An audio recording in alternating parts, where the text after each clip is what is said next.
ओम शांति। मृत्यु ईश्वर के हाथों में नहीं है।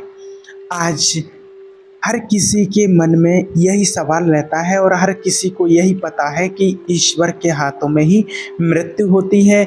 जब चाहे तो ईश्वर किसी को मार सकते हैं और जब चाहे तो ईश्वर किसी को जन्म दे सकते हैं। हर किसी के अंदर ये सवाल होता है और व्यक्ति इसी को सत्य समझते हैं कि यही सत्य है कि भगवान ही जन्म देते हैं और भगवान ही किसी को मार देते हैं। और मेरे पास ऐसे बहुत सारे कमेंट आए हैं जिन लोगों ने कहा है, एक दो कमेंट आपको पढ़ कर के सुनाते हैं। देखिए, एक बहन है, उसने कहा है कि मेरा बहुत समय के बाद एक बेटा जन्मा था, इकलौता बेटा था। बहुत भक्ति और मन्नतें मांगने के बाद उसको हमने बहुत समय के बाद पाया था और 5 साल की आयु में ही उसको ईश्वर ने छीन लिया है। भगवान बहुत खराब हैं। ऐसे ऐसे लोग भगवान के लिए शब्द यूज़ करते हैं कि भगवान ने छीन लिया है। एक बहन ने और कमेंट लिखा है कि मेरी शादी को अभी 1 साल भी पूरा नहीं हो पाया है और मेरे पति की उम्र 23 वर्ष थी और मेरे पति को भगवान ले गए हैं। भगवान बहुत बुरे हैं। ऐसे बस ज़्यादा नहीं आपको कमेंट बताते, काफ़ी और लोगों ने भी कमेंट किए हैं इसी तरह से कि भगवान छीन लेते हैं, भगवान को क्या मिल जाता है। ये आप लोगों ने भी ऐसे बातें करते हुए लोगों से सुना होगा। और जब आप कहीं भी जाते हैं तो लोग यही कहते हैं कि ईश्वर की यही मर्जी थी, भगवान ने ही हमारे साथ ऐसा किया है, किसी के बच्चे को, बच्ची को, किसी को भी ले लिया है तो लोग यही समझते हैं कि भगवान ने ही ले लिया है। और बहुत लोग ये कहते भी हैं कि ईश्वर के ही हाथ में ही मृत्यु है। तो देखिए, आज आपको स्पष्ट बता दें कि मृत्यु ईश्वर के हाथों में नहीं है। ईश्वर के हाथों में मृत्यु नहीं है। भगवान आपको मारने में कोई रुचि नहीं रखते हैं। तो फिर क्या है सारा रहस्य, क्यों हम मर जाते हैं, क्यों कोई लंबा जीवन जी जाते हैं? तो आइए इस रहस्य को जानने का आज हम प्रयास करते हैं। देखिए, जब से इस सृष्टि पर मानव जीवन का अवतरण हुआ है तब से मृत्यु एक अत्यंत रहस्य, भ्रम या कहें कि अज्ञानता या भय का विषय बना हुआ है।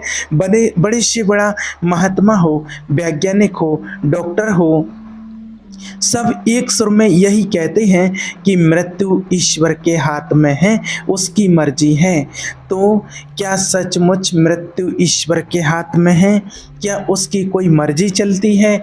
यानी कि ईश्वर कोई ऐसे बड़े मूडी हैं कि कब उसका मूड खिसक जाए और किसी को मार दे? यानी कि ईश्वर क्या नियम को महत्व नहीं देते हैं? क्या अपनी मनमर्जी करते हैं? क्या इस संसार में नियम नहीं, ईश्वर की ही मनमर्जी चलती है? इसका मतलब तो यही हो गया। तो आज हम इतनी विकास की दुनिया में, प्रगति करने वाली दुनिया में जरूर कोई ना कोई लिंक मिस कर रहे हैं, या हम उस सत्य से अपरिचित हैं, तभी ऐसी अनिश्चित भाषा का हम प्रयोग करते हैं कि ईश्वर की मर्जी ईश्वर जाने। और अधिकतर लोग यही कहते आते हैं, हरि इच्छा प्रबल भगवान जाने। ये शब्द बहुत बार आपने भी सुने होंगे। और जब ऐसे शब्द सुनते हैं तो कई बार तो मन में ये भी आता है कि ऐसा भगवान ऊपर कौन बैठा है जो मनमानी करते जाते हैं, यानी कि जिसकी मर्जी आई तो उसको मार दिया। और कोई ऐसे लोग होते हैं जो अत्याचार पाप करते हैं, उनको लंबी से लंबी उम्र मिल जाती है। तो ये क्या गड़बड़ है? ये एक रहस्य है, इसको आज हम समझने की कोशिश करेंगे। तो देखिए, सच्चाई तो ये है कि ईश्वर और ईश्वर के बनाए हुए ब्रह्मांड के नियमों को जानने वाला व्यक्ति ऐसी कभी अनिश्चित बातें नहीं करेगा, क्योंकि ईश्वर के नियम बड़े अटूट हैं, निश्चित हैं। तो मृत्यु का सत्य भी निश्चित है, जैसे जीवन निश्चित है। मृत्यु बड़े नियमों से घटित होती है, मन मर्जी से नहीं। सदियों से मानव रोग और प्राकृतिक आपदाओं के प्रभाव में आकर यही मान्यता विकसित कर रहा है कि ऊपर आसमान में कोई शक्ति बैठी है जो अपनी मर्जी से मृत्यु को नियंत्रित करती है। और यही मान्यता आज तक प्रचलित है और लोगों के दिल में पक्की बनी हुई है। पूरी धरती पर शायद ही कोई व्यक्ति ऐसा मिलेगा जो कहेगा कि मृत्यु ईश्वर के हाथ में है, ऐसा नहीं मानेगा। आपने कभी ये सोचा है, क्या आपके दिमाग में कभी ये प्रश्न आया है कि ईश्वर हमें आज समय पर क्यों मारना चाहेगा, अल्प आयु में क्यों मारना चाहेगा? क्यों वो किसी भी प्राणी को अपनी संपूर्ण क्षमता आयु तक जीने नहीं देना चाहता है? क्या उसको किसी भी प्राणी की संपूर्ण क्षमता में विकसित होने में कोई ऐतराज़ है? और यदि है तो फिर वो कुछ लोगों पर वो ऐतराज क्यों नहीं होते हैं? क्या भेदभाव करते हैं भगवान? क्या वो विशेष लोगों को चुनते हैं भगवान? अगर ईश्वर को मारना ही है तो एक्सीडेंट या प्राकृतिक आपदाओं के द्वारा क्यों मार देते हैं? आराम की मौत क्यों नहीं देते हैं? तो आइए हम कुछ अटल नियम और सत्य को जानें और ईश्वर को दोष देना बंद कर दें। देखिए, प्रकृति में जो भी चीज़ पैदा होती है उसका प्राकृतिक नियम है अपनी पूर्ण क्षमताओं में विकसित होना और निर्धारित आयु के अनुसार क्षय हो जाना, चाहे वो मानव हो, पेड़ पौधे हों, जीव जंतु हो या फिर कोई और भी हो। और दूसरी चीज़, इस बात को आप बिल्कुल गांठ बांध लीजिए कि ईश्वर का एक कानून है, उस कानून के अनुसार ही सबको चलना होता है। बस ईश्वर ने कानून बना दिया है, बाकी ईश्वर और कुछ नहीं करते हैं। ना वो मारता है और ना वो तारता है। इस संसार में सब कुछ उसके नियम के अनुसार चलता है। यहाँ नियम काम कर रहे हैं, यहाँ पर हर पल ठीक नियमों के अनुसार हर चीज़ घटना घटित हो रही है। जैसे इस दुनिया में भी कुछ नियम होते हैं। आज हम देख रहे हैं कि यहाँ का एक कानून होता है और उस कानून के कुछ नियम होते हैं और उस नियम के अंदर हर किसी को चलना होता है। और जो उस नियम का पालन नहीं करता है, नियम के विरुद्ध चलते हैं, उसको सज़ा मिलती है, उसको दंड मिलता है और उसको वो सज़ा भोगनी ही पड़ती है। जैसे यहाँ पर अगर किसी ने किसी की चोरी की है तो पुलिस उसको पकड़ करके ले जाती है, क्या चोरी की है, किस हिसाब से क्या किया है, तो उसको दंड भोगना पड़ता है। अब वो उसने नियम तोड़ा है तो उसको दंड भी भोगना पड़ेगा। ऐसा नहीं है कि उसने नियम तोड़ दिया और उसको दंड ना मिले। यहाँ पर अगर कोई मर्डर करता है तो वो कानून के अधीन होता है और उसको उसका दंड भोगना ही पड़ता है। अब इसमें आप कहें कि अरे कानून गलत है, कानून क्यों सज़ा दे रहा है? तो वो तो नियम है ना। आप नियम के विरुद्ध चलेंगे तो आपको सज़ा मिलेगी और सज़ा मिल भी रही है। तो ऐसे ईश्वर ने जो नियम बनाए हैं उसके अनुसार ही हमें चलना होता है और उसके विरुद्ध जो चलता है उसको सज़ा मिलती है। और ईश्वर कोई व्यक्तित्व नहीं है, इसलिए उसको आपके जीवन मरने में, सुख दुख, गरीबी अमीरी, रोग स्वास्थ्य में कोई रुचि नहीं है। स्वास्थ्य, शांति, जीवन शरीर का मूल स्वभाव है। आप अपनी अज्ञानता से दुख, रोग और अशांति अर्जित करते हैं। जाने अनजाने में चुनाव ये आपका ही होता है और ये जन्म और मृत्यु आपके कर्मों के द्वारा आपके ही हाथों में होता है, ना कि ईश्वर के। ईश्वर कोई आपके दुश्मन नहीं है। जिन लोगों ने कमेंट करके कहा है कि भगवान छीन लेते हैं या भगवान ने छीन लिया है, भगवान बहुत बुरे हैं, तो आप एक मिनट के लिए विचार कीजिए, क्या भगवान आपके लिए ही बुरे हैं? क्या भगवान से आपकी कोई पर्सनल दुश्मनी है जो भगवान ने आपके परिवार से, आपके बच्चे को या आपके पति को, आपकी पत्नी को या परिवार के किसी भी सदस्य को आपसे छीन लिया है? बाकी आपके पड़ोस में, आपके रिलेशन में, आपके रिश्तेदार में, आपके परिवार में और सब खुशी मौज से रह रहे हैं। सिर्फ आपकी दुश्मनी थी क्या कि जो आपके पति को छीन लिया है? क्या आप कोई पर्सनल दुश्मन थे भगवान के? और सबके क्या भगवान रिश्तेदार थे जो और सबको बढ़िया लंबी आयु दे रहे हैं? क्या ऐसा भगवान कभी कर सकते हैं? आप खुद विचार कीजिए। जन्म होना और मृत्यु होना ये हमारे ही कर्मों पर डिपेंड करता है कि हमने पूर्व जन्म में क्या कर्म किए थे, किस आत्मा के साथ क्या हिसाब किताब बनाया था, उसके अनुसार हमें इस परिवार में अभी भेजा गया है और उतने ही समय तक के लिए भेजा गया है जितना सुख और दुख का आपका हिसाब किताब बना हुआ था। और वो हिसाब किताब आपको, अगर किसी को आपने दुख दिया है तो दुख आपको लेना है, सुख दिया है तो सुख आपको लेना है, किसी को दुख दे के जाना है तो किसी को सुख दे के जाना है। ये आपके कर्मों पर डिपेंड करता है और उसी हिसाब से आपका जन्म और मृत्यु निश्चित होता है। इसमें भगवान का कोई रोल नहीं होता है कि भगवान किसी को 100 वर्ष की उम्र देते हैं, किसी को अच्छे राजशाही घराने में जन्म दे देते हैं और किसी को 2 साल में 5 साल में मृत्यु दे देते हैं। ऐसा नहीं होता है। भगवान ऐसा क्यों करेंगे? भगवान को ऐसा कहने से क्या मिलता है? और भगवान किसी के बच्चे को, किसी के पति को क्यों छीन लेंगे?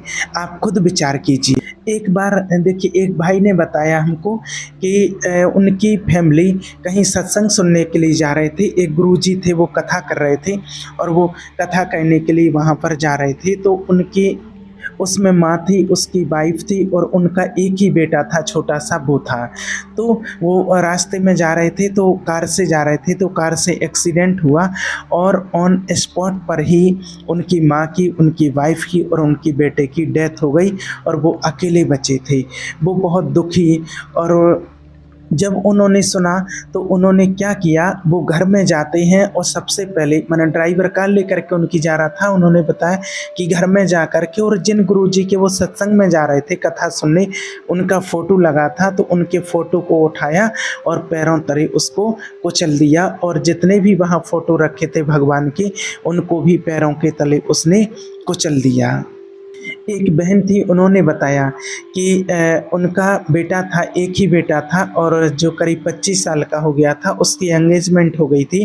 कुछ दिन बाद उसकी शादी थी, शादी पक्की हो चुकी थी, कुछ ही दिन बाद शादी थी और वो कहीं जा रहा था और उसकी कार एक पेड़ से टकराई, अकेला ही था और वहीं पर उसकी मृत्यु हो गई। अब आप सोचिए कि एक ही बेटा था और वहाँ पर उसकी मृत्यु हो जाती है। अब आप विचार कीजिए कि अगर आपका कोई दुश्मन है और दुश्मन का एक ही बेटा है और एक ही बेटी है, और वो बेटा कहीं जा रहा है और उसका एक ही बेटा है और उसकी शादी होने वाली है, तो क्या आप अपने दुश्मन के बेटे के लिए ये सोच सकते हैं या भगवान से ऐसी प्रार्थना कर सकते हैं कि भगवान उसकी सड़क दुर्घटना में मृत्यु हो जाए? सोच सकते हैं कि आप विचार कीजिए। या एक ही बेटी है आपके दुश्मन की और आप उसके लिए ऐसा संकल्प कर सकते हैं उसकी बेटी घर से बाहर जाए और उसके साथ कुछ गलत हो जाए? क्या आप ऐसा विचार कर सकते हैं? आप खुद विचार कीजिए। आप अपने दिल पर हाथ रख करके बोलिए। नहीं कह सकते हैं ना, नहीं सोच सकते। तो जब आप इंसान होकर के अपने दुश्मन के लिए ऐसा नहीं सोच सकते हैं तो भगवान ऐसा कैसे कर सकते हैं? आप खुद विचार कीजिए। और फिर होता क्या है कि आप लोगों ने भी इस बात को सुना होगा और आपने भी शायद बोला हो कि कहीं किसी की इस तरह से मृत्यु हो जाती है तो जो भी लोग जाते हैं या जहाँ वहाँ पर जो लोग मौजूद होते हैं तो सबके अंदर से एक ही बात निकलती है, क्या कर सकते हैं, ईश्वर की यही मर्जी थी, क्या कर सकते हैं, भगवान को इसी में खुशी मिलती है। ऐसे ऐसे भी शब्द लोग बोलते हैं। तो भगवान की ये मर्जी हो सकती है क्या? आप विचार कीजिए। अगर कोई भगवान जो ऊपर बैठा हुआ, क्या कोई ऐसा मूडी है जो उसके मूड में आया कि आज इसको मार देना है, उसको मार दिया, आज इसके बच्चे को मार देना है, उसको मार दिया, अभी 1 साल का ही बच्चा हुआ है उसको मार देना है, और अभी 1 महीने ही शादी को हुआ है किसी के पति को मार देना है, किसी की पत्नी को मार देना है? क्या इतना बेकार भगवान हो सकता है? आप खुद विचार कीजिए। अगर ऐसा भगवान कहने लगेंगे तो ऐसे भगवान की पूजा कौन करेगा? ऐसे भगवान को आप पूजने के लिए जाएंगे क्या? ऐसे भगवान के लिए क्या आप व्रत रखते हैं, उपवास रखते हैं, मंदिर बनवाते हैं? क्या ऐसे भगवान के लिए आप ये सारी चीज़ें करेंगे क्या? आप खुद विचार कीजिए। भगवान ऐसा कभी नहीं करते हैं। ना भगवान किसी को ऐसी मृत्यु देते हैं, ना किसी को दर्दनाक और ना ही किसी को इस प्रकार की मृत्यु देते हैं। मृत्यु का समय सबका निश्चित होता है और अपने समय पर ही उसकी मृत्यु आती है। जो आत्मा जितना जिसका हिसाब किताब होता है वो अपना टाइम पीरियड पूरा करने के लिए इस सृष्टि पर जन्म लेती है। उसका जन्म हुआ हुआ और उसकी सांसों की गिनती शुरू हो जाती है और कितनी उसकी सांसों की गिनती है, कितना उसको यहाँ पर टाइम पीरियड अपना पूरा करना है, वो उसने अपना टाइम पीरियड पूरा किया। अब आप उसको अकाल मृत्यु कह सकते हैं, अल्पायु में मृत्यु कह सकते हैं, आप कुछ भी कह सकते हैं। और उसकी मृत्यु इस तरीके से उसका समय पूरा हुआ और मृत्यु हो जाती है। इसमें भगवान का कोई हस्तक्षेप नहीं होता है। एक बात याद रखना कि नेचर, परमात्मा, प्रकृति कभी गलत नहीं होते हैं। वो हमेशा अपना संतुलन खोज रही होती है। भूकंप, बाढ़, आंधियाँ, भयंकर गर्मी, सर्दी या गर्मी पैदा करके मानव को तंग करने का प्रकृति का ऐसा कोई शौक नहीं होता है। प्रकृति हमेशा 24 घंटे स्वयं को संतुलित करने का प्रयास करती रहती है और संतुलन प्रकृति का नियम है। ये बात और है कि हम इन आपदाओं में फंस जाते हैं और भारी नुकसान उठा जाते हैं, परंतु इन प्राकृतिक आपदाओं में ईश्वर की ना तो कोई मर्जी है और ना ही उसका कोई हाथ होता है। हाँ, ईश्वर के नियम इसमें जरूर अचूक ढंग से काम कर रहे होते हैं। प्रकृति या प्रकृति के नियम आपकी समस्याओं के लिए नहीं होते हैं, वो तो अपने संतुलन के लिए लगातार प्रयासरत रहते हैं। इसमें किसी को हानि पहुंचाने की प्रकृति की कोई मंशा नहीं होती है। ईश्वर की कोई भी अनजानी ताकत आपको मारने के लिए पीछे नहीं लगी हुई है। आपको आज समय मृत्यु नहीं देना चाहती है। ये चुनाव आपको करना है। स्वयं को रोग मुक्त रखना ये आपका काम है। सकारात्मक जीवन एवं सोच से आभा मंडल को सशक्त करना है। प्रकृति के नियमों के प्रति जागना ही मृत्यु को जानना है। फिर मृत्यु भय का विषय नहीं, आनंद का विषय होगा। ईश्वर ने जितनी भी सुविधाएं इस ब्रह्मांड में पैदा की हैं, वो आपको सुविधाजनक और स्वस्थ रखने के लिए ही की हैं। भगवान आपको मारने के लिए कोई भी ऐसी योजना नहीं बनाते हैं। कल अगर हम रोगी होंगे, किसी भी तरह से मृत्यु को प्राप्त होंगे, या हमारा एक्सीडेंट होगा, या किसी प्राकृतिक आपदा का प्रकोप होगा, तो दोष सिर्फ हमारा ही होगा, परमात्मा का इसमें कोई दोष नहीं होगा। इसलिए ईश्वर के हाथ में मृत्यु नहीं है। ठीक है। ओम शांति।